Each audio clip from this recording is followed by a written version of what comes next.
I'm thrilled to welcome in NBA reporter Malika Andrews covering the Nets this season. Malika, what is the vibe around KD and the Nets as they prepare for this showdown? Because Kevin got to come back to practice today, right? Yeah, that's absolutely right, Rachel. It seems like Kevin is ready to move past the saga, the yo-yoing of being in the lineup and out of the lineup and left, right, and center against the Toronto Raptors. And he said, you heard it, he is just ready to play at this point. So they're happy to welcome back Kevin Durant. They know that they have not had a complete team for very much of this season. The big three have not had all that much time on the court to gel. And so they're looking forward to being able to build on that over the course of this road trip, starting on Saturday against the Golden State Warriors. Kevin Durant seemed to share the same sentiment as Draymond Green. It won't be the same going back without fans. We've already played them once in a fanless building, even though that was in Barclays Center, but it'll still be nice to be back in the Bay Area and to see his old teammates.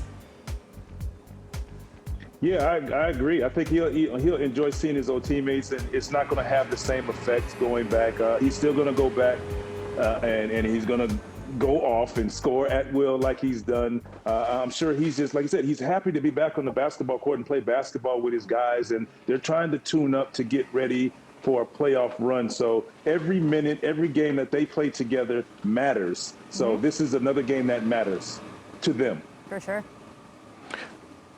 I think it's awesome to hear Draymond talk about KD like that, because you remember that shouting match they had on the sidelines against the Clippers. People always remember that, rightly or wrongly, as sort of the beginning of the end of KD in Golden State. But he's right. They won big together. They made a historical juggernaut together, two-time Finals MVP. It should be a just easy video tribute, honor, standing ovation, all that. And as far as what KD will do, he's been arguably the best player in the league this season. He's one of the greatest players of all time. He's still at the peak of his powers after an Achilles tear, which is crazy. And I just can't wait to see, as Malika said, the big three of the Nets have only played about 150 minutes together, and they've come in between games where Kyrie's out, KD's out, James is out. There's going to be a game, and maybe it's the Warriors game, where everything comes together, they defend a little bit better, and we all look around at each other and say, uh-oh, this team looks completely unguardable. It's coming, and they'll get better as the season goes. Yeah, and it's interesting. DeAndre Jordan is not going to play in that game tomorrow night. He is going to be out for personal reasons. Of course, we know the Warriors don't have a healthy center right now either. So I expect to see a different kind of matchup on the court tomorrow. And Malika, the fact that they did play this last week without KD, did that teach the Nets anything about what they need to do going forward?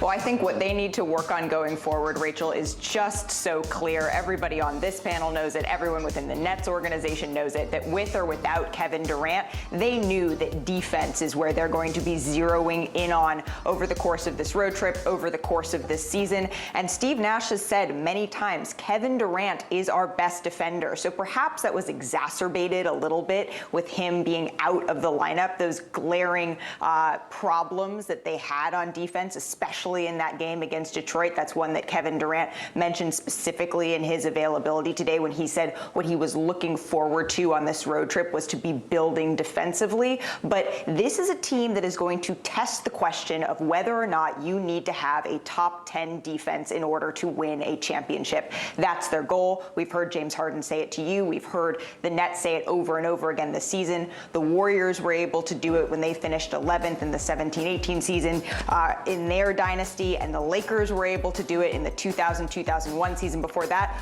but no team in between. So that's what the question is going to be for this Nets team. How good does their defense need to be in order to reach that goal of winning a championship? Because offensively, they're golden.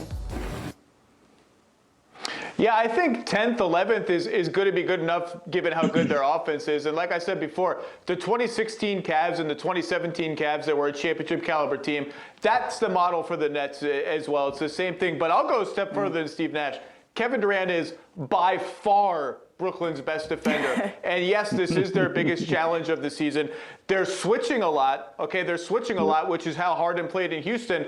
But Houston's teams are a reminder. Like, you can switch because it's convenient and easy, and you can also switch when your whole team buys into it, practices it, works on it, and that was the best Rockets team in 2018 that really bought into that. Kyrie Irving is not a natural switch guy because he's going to get pounded by big guys down low, and we've seen the Nets try to rescue him out of those matchups with other switches going around it. That stuff just takes buy-in, it takes practice, and to me the question for the Nets is, are you switching because it's easy and convenient and what you want to do, or are you switching because you're going to really buy into it and get great at it? Because if they go that route, they can win the championship.